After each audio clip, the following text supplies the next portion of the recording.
All right, y'all, what's going on? It's Combo Breaker 99 back with another video. All right, y'all, back with a little resume check video. This one I'm going to do for Zhang Weili. After going back and looking at her most recent fight with Yan Xiaonan and seeing how dominant yet reckless she was in spots in this fight, like, don't get me wrong, it was a good fight. I thought she did well. I thought she made her adjustments, and, Zhang Weili avoided getting completely put out in the fight. She got knocked down multiple times, but like I said, it was like one of them performances where you say, okay, like she's owning the fight here, but there was a couple of scares in it, right? There was definitely some reckless spots in there. But after watching that fight, man, I just have to say again that, look, I think that moving up to 125 is a bad idea for Zhang Weili. I know what people are going to say, but look, even as a one-shot deal against the champ, whoever the winner is, Grasso Shevchenko, I think it's a bad idea. But it's definitely a bad idea if she moves up for more than one fight. Like if she's to move up, start from like the mid ranks, or taking on some of the top five, definitely a bad idea there. Because I think, much like Rose, jumping right into 125 against the elite, she loses. 100%, I feel that. Whether it's Manon, Aaron, or Grasso, Shevchenko, any of those fighters, I believe she loses to all of those fighters. Okay,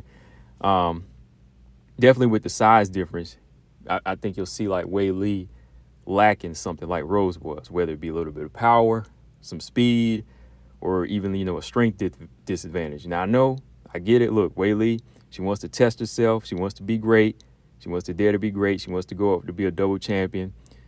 And I respect that. Like, if she does and she's actually able to win and prove me wrong like Grasso did, then fine. Okay. But I just think she's at a disadvantage. But, with what she's got going on at strawweight, I actually think she has a decent plate ahead of her at strawweight. The defenses she's made so far and the fighters that she has lined up, to potentially face down the line, she can definitely go down as one of the best 115-pound champs or the best. She has a chance to match or break Joanna's title defense run. So that was a question I was just asking myself. Does Weili have a decent plate at strawweight? And I'm thinking about it, and I'm like, yeah, she does. Like, Weili has a decent plate. Like, she has her own plate at strawweight to worry about right now. I don't think she needs to worry about 125. 125 is just a whole different ball game for her right now. I think she just needs to stick it out at 125 because she's got a decent plate there. She's got a full plate right now because, yeah, 115 isn't popping like 125 is, but that's how all divisions are. It's still not 135. Okay, like 115 is still better than 135 situation, right? It may not be 125, but 115 is still a fire division to me. It still has some strong, ready fighters. Fighters that are evolving in style and some competitive fights. There are going to be some competitive fights for Weili. Eventually, there'll be points in the fights where Weili will take over, but you see, even in this fight, there was a little bit of scare, right? Even the Amanda Lemos fight, there was still kind of a little bit of a scare factor on paper, but it turned out it proved to make her a better fighter, because Weili's style is not unstoppable. She's not like this strawweight that just goes in there and she's going to be like this invincible type of fighter. No, like she's a growing fighter, which makes it more interesting and earning for her whenever you see her get those victories. When you see her go in there and just be like water, like she says in a fight, and she's able to just own every single round, that's what makes it more impressive because, she's worked to get there. It's not like she's just running through everybody and all these fighters aren't competitive. No, like Yan Xiaonan still presented some type of threat to Zhang Weili in that fight. That's what made it interesting, right? So when I see her take on Amanda Lemos, which, yeah, it turned out to be a wash, or Yan Xiaonan, she went in there and still won just about every round, she's earning those fights. These aren't easy fights for her. She's still having to get better in every situation. So I think that when you look at what she has ahead of her, there's some decent fights. There's some decent fights for her. I mean, okay, first off, Amanda Lemos. On paper, like I said, that was a good fight. That's a good title defense. That's number one. Then number two, Yan Xiaonan. Yan Xiaonan, she did have a kickboxer's chance in there, right? She dropped Weili like 3-4 times. So that right there, that was a good competitive fight for her, right? So what could be next for her? What else fills up her plate? Shoot, Tatiana Suarez. Tatiana Suarez, that's a good name for her. I mean, I know Tatiana needs to get back in action. She has to get sharp. We have to make sure she's healthy and everything. I know there's already been a call out for, I think, 302, trying to jump on 302 in China, something like that.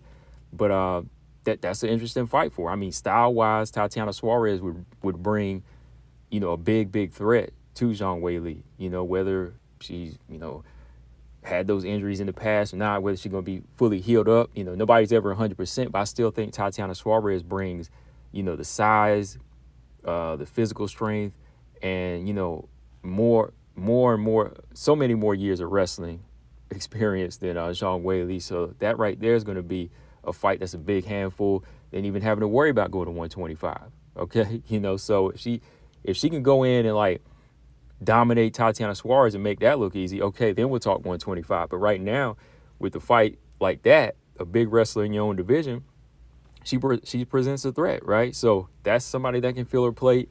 And let's say after she gets through her, there's still Verna Jandiroba. Like, let's say if Verna Jandiroba doesn't fight Suarez and she has to wait in line, Verna Jandiroba's growing as a fighter.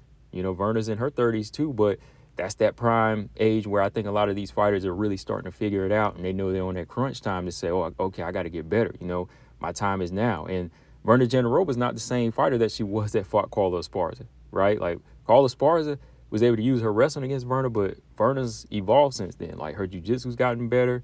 Her striking's getting better. The way she moves on her feet, she's a lot more comfortable. Like, that's why I'm impressed with like a jiu-jitsu practitioner like Verna Jandiroba, like how she's been able to evolve with her striking, even more so than somebody like Jillian Robertson. Like, that's what I'm saying about Jillian Robertson. That's what she needs to be working on, like that type of stand-up where it can get her knockdowns, or she can just step in behind the strikes and get her takedowns, right? So Verna could be a test. So okay, let's say you put that on the plate. That's a good fight.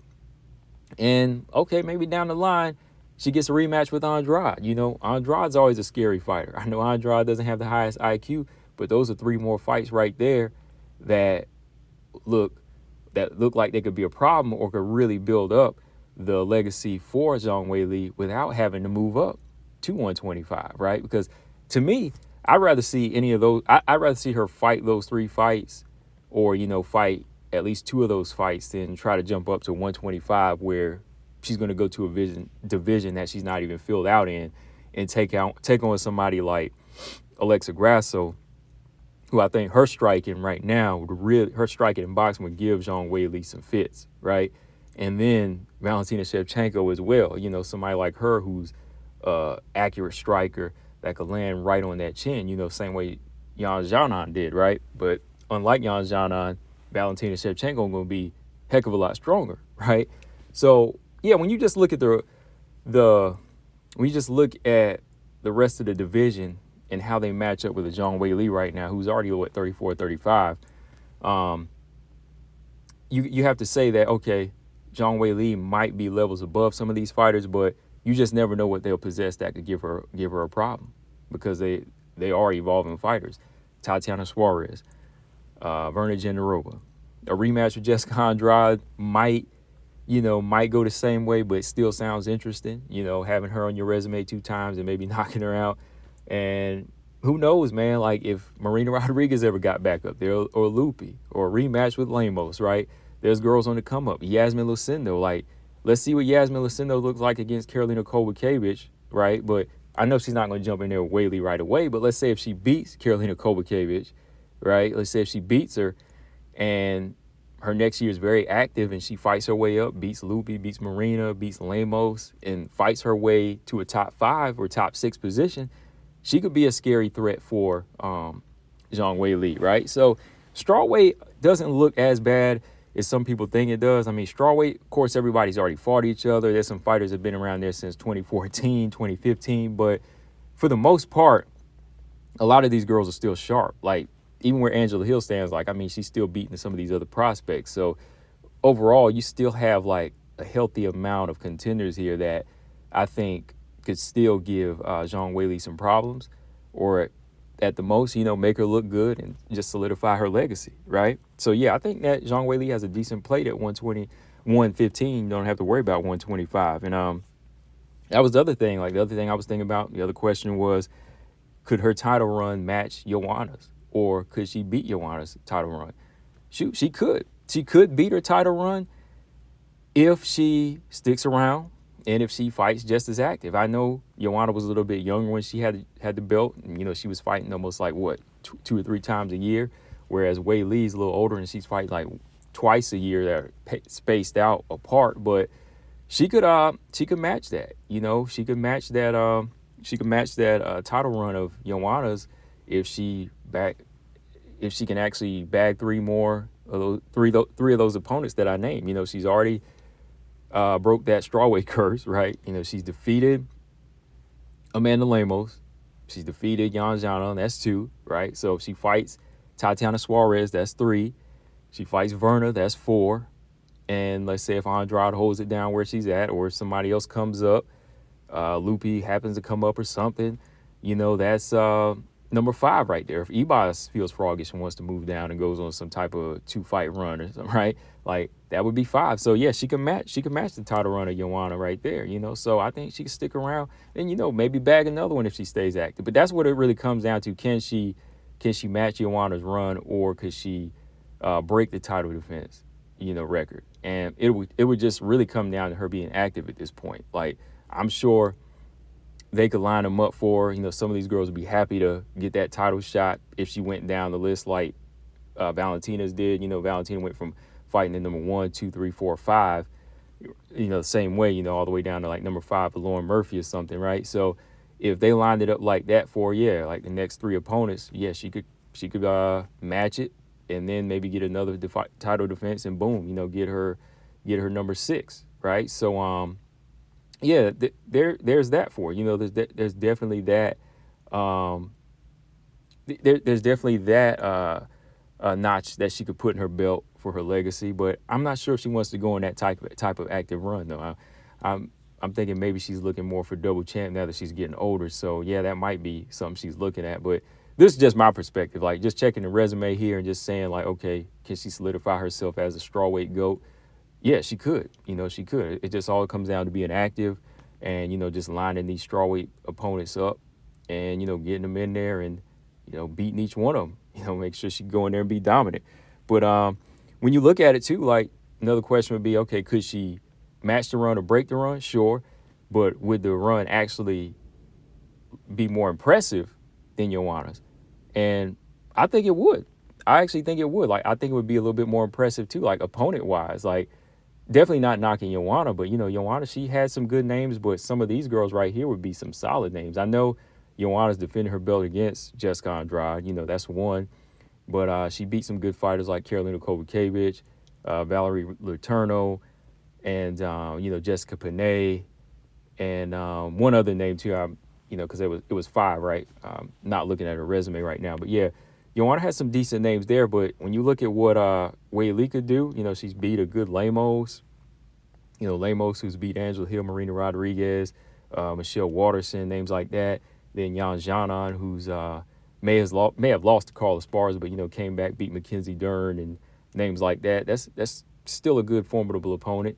And then, say, if she beats Tatiana, that's a really solid name. You know, Tatiana Suarez, beating Andrade again, Verna Generova. So I think, yeah, like her resume, if she matched Joanna's as far as title defenses with those 5 names, that would really make that argument to say, I think Zhang Weili might be better, or I think her title run might be better, you know? So you can say, I'm a 2-time champion, plus I, you know, defended my title 5 to 6 times on my second run, you know? So yeah, she could actually say that, you know, she could actually make that argument that my title run was better than Joanna if she sticks around. So yeah, man, I just think that would be interesting, man, if Zhang Weili, you know, just kind of put flyweight out of the picture and just, you know, stuck it out at strawweight, you know, and just continue to fight here and be a little bit more active and just kind of run through the rest of these girls and then maybe call it a day. But, you know, maybe if she wanted to call it a day at 125 after she did the run, similar to how Joanna did, that's cool. Because, you know, Joanna, you know, she defended her belt 5 times, fought Rose, lost 2 times, but then she moved up to 125 to fight Valentina, you know, for that title. But, you know, she didn't make it. But she did that after, you know, she ran strawweight, kind of like after she did all she could do and, you know, was just kind of bored with that and felt like I could try my luck there, right?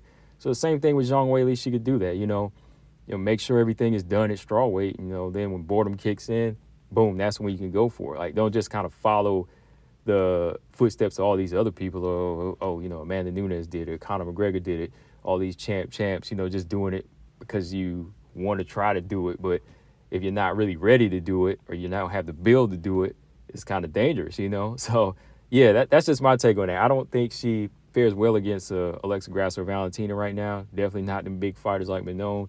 So, looking at it, to me, I think that Zhang Weili has a pretty decent plate for strawweight. Let me know, guys, what y'all think. Combo Breaker 99. I'm out. Subscribe. Peace.